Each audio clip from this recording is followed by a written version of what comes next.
What is happening, guys? Cowboy here, and today we're talking about Borderlands 3. So 2K flew me out to LA and put me up in a hotel and, of course, invited me to the gameplay reveal event. I actually uploaded my initial reveal already on the channel. It's like an hour-and-a-half long stream directly from the event. But I also wanted to do a video that was more kind of in-depth and focused, talking about the things in particular that I enjoyed. And that's what brings us here. So this video is just some Amara gameplay that I captured, you know, kind of a little bit of everything, running around, testing mechanics, trying out different guns. Nothing in particular, but just kind of something nice to have in the background. But, so, talking about Borderlands 3, my personal opinion is this game is going to be, if not the biggest release of 2019, it's going to easily be top 5. Like, without question, you know, doesn't matter what else gets announced at E3, this is guaranteed top 5 titles of the year. Thinking about Borderlands in particular, and I think one of the best comparisons here is when you look at the jump we saw from Borderlands 1 to Borderlands 2, it was pretty big. There were a ton of different improvements. You know, the story was expanded upon. All the characters that we loved usually made some kind of cameo in one way or another. We had these awesome DLCs. And then kind of on the flip side of that, when you look at Borderlands 2 compared to the pre-sequel, I think a lot of opinions were like, this isn't doing it for me. Like, I know even myself, with Borderlands 2, I went through countless playthroughs of it. I did a ton of different build videos for the different characters, you know, played everything through the game multiple times, all the DLCs, just did it on stream recently. And then by comparison, looking at the pre-sequel, I mean, the pre-sequel, I basically did one playthrough for the channel. I made one build video, and that was about it. I don't know what it was, but, you know, I guess the spark, it just wasn't there. You know, there was something about the pre-sequel that just didn't quite, you know, it didn't tickle my fancy, if you will. And so going into this event, basically, I was kind of curious about that. I was like, you know, is this going to recapture the same magic that Borderlands 2 had, or is it kind of, is it going to be, you know, just more of the same shit, kind of with what we got with the pre-sequel? And I am so excited that it's the former, because everything about this game just blew me away.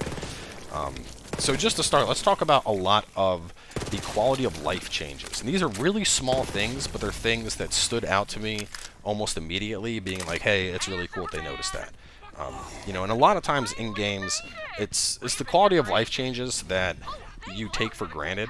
You know, they're really tiny things that you might not even think about most of the time, but they do have a considerable impact on the gameplay, and they're also overlooked a lot of the time, I feel, when games are in development. So for starters now, of course, we can, if we're running and we hit crouch, we can slide, and then we have full aiming while sliding, very similar to what you have in like Apex or Black Ops. We're able to mantle up over objects now, so instead of having to, you know, like hop onto a trash can and then hop onto a barrel that was on top of the trash and a box nearby, and then onto the edge of the roof or whatever to get on top of a building, you can just outright, you know, jump for that rooftop and grab it and climb on up. Another thing that's really cool now is the health bars, and I know this is probably a weird thing to point out, but like, look at how the health bars chunk, and looking at, you know, seeing that feedback, seeing the white space and watching it drain on out, that was really satisfying to me in terms of visual feedback when it came to fighting enemies, because in the other Borderlands, I don't know, I guess it's just cleaner now, but there was something about that health bar now. I was like, this is really clean. I am enjoying this. Like, even when stuff gets dotted up and on fire, you know, you can see the little chunks, so you have that visual indication of just how much your fire dot is doing. Probably one of the biggest quality of life changes is the instancing, which they've added, and this was something I was super excited for. So I want to take a moment to kind of talk in depth about this, because I know I've seen a lot of people asking questions about it. But the basic idea is the game now has classic mode and then instance mode. Now, classic mode is exactly like the previous Borderlands. You know, if you're level 15 and your buddy joins at level 50, he's going to one-shot everything in the game. However, if you're playing on instance mode, what's going to happen is, if he's level 50 or he's level 5, it doesn't matter. He's going to do damage that's comparable to what you would be doing as a level 15. Which is great, because I think one of the most important things about Borderlands, and we kind of just saw this with my trying to play through the pre-sequel, is it is an incredible experience multiplayer, but as for a single player experience, I feel like after your first playthrough of Borderlands, I feel like if I'm going to play it again, I want to play it with friends, you know, because you know all the jokes, you know where the quests are going to go, and at that point, it's, you know, playing with buddies that I think makes it super enjoyable.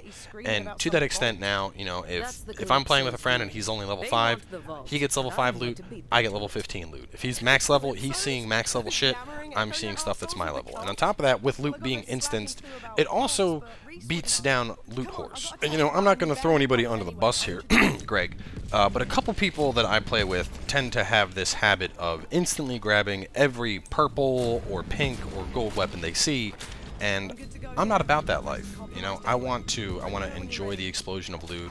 I want to casually take my time and look through it and be like, oh, this looks cool, or, you know, maybe I'll pick this one up to sell it. So for me, having loot separately instanced is a tremendous quality of life change, because I fucking hate people that instantly grab everything, and it pisses me off to no end.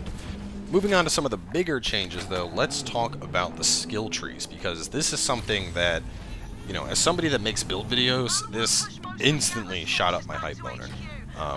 So how it works now is each character has 3 different action skills to choose from. Taking Amara, since we're playing as her right now, we have the Phase Grasp, which you saw me doing earlier, basically puts a hand out of the ground, and that's kind of your CC option.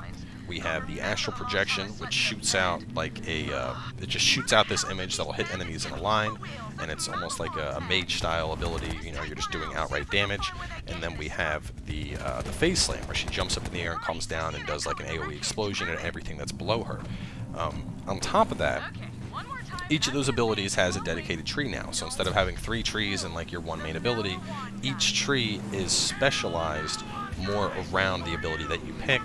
And despite that, there's still synergies in the other trees. Like one example of this is, you know, the tree in the Phase Slam tree. There's a couple different perks, and I'll have a video going in depth in the trees later. But there's a couple different perks that are going to increase the AoE of the enemy that you hit. And alternatively, if you have Phase Grasp, but you've gone that far down the AoE tree, it'll actually apply that AoE effect to your Phase Grasp instead. So you have a ton of synergy between the trees. And despite that, the trees are still specialized around each tree's individual ability. And on top of that, each of the abilities now have different augments. So you could have up to 5 augments on abilities, and you can kind of see them right here actually as I'm scrolling through. But to the left and the right of the trees, you'll see a couple different things, just kind of, you know, icons that are off to the side. And when you hit that tier in the tree, you unlocked special augments to your action skill. So, for example, instead of just doing a straight astral projection, you could make the astral projection explode on impact. You could make it increase damage as it phased through enemies. You could make it shoot off elemental blasts every time it came into contact with an enemy. And you know, from the perspective of creating build videos and looking for, like, you know, cool ways to play characters, I mean, just based on what I've seen, this game is, I'm going to be able to make more build videos than I did with, like, Monster Hunter World. Like, there is so much freaking build potential. And not only that, but when you consider the variety in the weapons now, like, I mean, it's not going to be a case of like, hey, this is the best build for Amara. It's going to be a case of, hey, if you're trying to do a gameplay focus around elemental damage and CC, this is a really solid choice for Amara. There's not going to be like that one super optimized build. You know, I'm sure that's probably a misstatement. You know, I'm sure that, you know, a year after release down the line, when we know everything about the game, we'll see builds evolve that are like, you know, if you're trying to be the fastest possible, this is the best build. But the point is, there's so much freaking build variety now that not only is it going to lead to a butt ton of build videos, which I would consider some of my main content, but it's also going to be a huge amount of variety in how you play the game. Like, in theory, you could go through as one character multiple times, not just like, oh, well, I'm going to do the phase spec, and now I'm going to do the grasp spec, and now I'm going to do the ground pound spec. Like, no, there's tons of variations to each of those specs you're going to be able to do, which is something I was really, really excited to see. And kind of on the note of variations, holy shit, let's talk about the guns, because, I mean, that was one of the things they said was, you know, we want to stick to our base, and that's gunplay and having, you know, lots of options with guns, and they fucking knocked it out of the park. So, taking Borderlands 2 as example, one of the things with Borderlands 2 that I was always doing that I didn't really like was I felt like I had to have a gun for every situation. You know, I had to have a slag gun because it caused you to do more damage. On top of that, I always wanted to have something that was corrosive because otherwise it would take forever to kill the robots. And then I usually tried to have something that was electric because otherwise shields were a pain in the ass to deal with. And then lastly, I always needed that like one big damage weapon, whether it was like a Jacobs shotgun or a rocket launcher. I needed something that could just do a ton of damage outright. And I didn't really like that, you know. I felt like instead of playing with guns because they were cool or interesting, I was playing with guns that fulfilled a certain role. And the alternate fire mode they have added to this game very much has kind of changed that in how we approach it. So every gun in the game now has some type of alternative fire. I don't know if it's every gun, but just about every gun. So like the shotgun we're using right now, as you're seeing, we're able to swap between shooting out these fire waves or shooting out lightning waves. So I can use it to cook shields, and then once the shield's down, swap it on over and use it to cook players. I had a pistol that was able to do raw damage, or I could switch it up and it would shoot out little gyro jets, little rockets. I had one of the cooler ones. With Zane, I had this assault rifle that did electric damage, and then the alternate fire would switch it to an underbarrel grenade launcher that would lob out these giant electrified grenades that would do huge AoE explosions. I have a shotgun that I was using earlier in this video that would do irradiation damage, like radiation damage, or alternatively, it would use corrosion. So, you know, effectively, while we still only have 4 guns, you know, when you look at it from the perspective of like fulfilling a role, how I was talking about Borderlands 2, you essentially have 8 available. So it's a lot easier to kind of fulfill those roles having guns, like especially guns that are multi-element now. That's so freaking cool, because having multi-element guns back in Borderlands 1 and Borderlands 2, it was super rare to find guns that, you know, would do dual elements, and now you just have these guns that can freely swap between them. And that's not even the craziest stuff. I mean, some of the more crazy ones, I had a T-Door gun that I was playing with on Zane, and T-Door has always been kind of mediocre, you know, because you throw it and then you use up the rest of your clip to reload, and instead it was one of the whole guns with legs. But it wasn't just a gun with legs. It was like Axton's turret upgrade as a gun. So if I just threw this thing out, you know, it would spawn little legs and the guns would chase people around and shoot them. But if I aimed it up against a wall or a ceiling, the gun would instead stick to the ceiling and become a mounted turret that could shoot down at enemies. And I'm not talking like 1 or 2. Like, no, if I wanted to blow through my clip, I'm pretty sure on the stream there's a spot where I have like 7 or 8 of these little fucking guns with legs running around and shooting people, and it was freaking crazy. It was so unreal. I literally had like an army of little gun minions, and as long as I had ammo, I could just keep making them.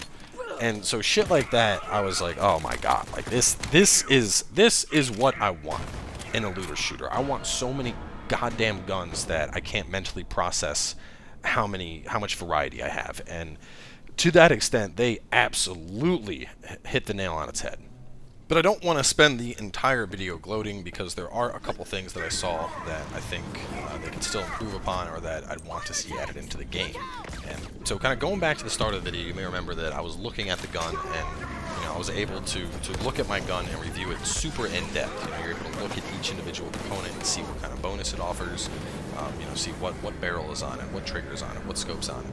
And while that's really cool, I don't really see a purpose behind it besides, you know, like, in-depth look at your shit. And with a focus around the guns and there being so much guns and so many possibilities, I think one thing that would be really cool is basically a gun builder. You know, we have these guns that have thousands of different parts, and when you think about like, oh, I'm trying to find, you know, I know one of the big things in the previous games is like finding what's essentially considered the perfect version of a gun. You know, finding the one that has the ideal scope, the ideal barrel, the ideal body to maximize the damage or what have you. And when you consider alternate fire modes and the amount of flexibility between different guns, I feel like trying to get those perfect guns would be almost borderline impossible. And so I would really like to see some type of gun builder. I mean, I feel like it would fit naturally into the game. You know, we have all kinds of crazy shit at the new hub, which I don't have any footage of, but if you saw the reveal, you saw, you know, Sanctuary 3, which is completely dope. But I think a gun builder would be something that they could add in that would be incredibly well received by the community and would have some obvious synergy when you consider the amount of guns. You know, something like you scrap 10 Atlas guns, or scrap 10 guns that have an Atlas scope or whatever, and then you're able to, you know, the next gun you make, you can pick the Atlas scope or some shit like that. And as far as I know, I don't think there's anything like that in place for this game, and that kind of seems like a missed opportunity to me. And despite that, I still don't feel like there was anything that stood out to me as like, oh, this is bad, or oh, I don't know about this, which is rare because you guys know I'm a pretty picky bitch when it comes to games. And given I only got to play this limited demo area, so you know I had probably about a solid hour of content that I was able to check out, and despite that I went through it like 4 different times. At least in that 1 hour of content, I didn't see any glaring faults. So I'm pretty fucking pumped for this game, and as things stand now, I would say this is my most anticipated title of 2019.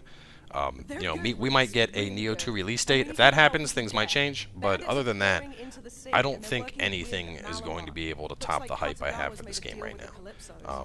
You know, even from a solo standpoint, one of the things that I didn't mention before, but, you know, a lot of the time I was playing, I had, like, Lorelei or Zero along with me while playing, and it wasn't just, like, you know, the NPC tagging along, like that one mission with Lilith back in Borderlands 2. It was like they were an actual companion playing with you. Like, they'd pick you up if you went down. They were using abilities. They were using grenades.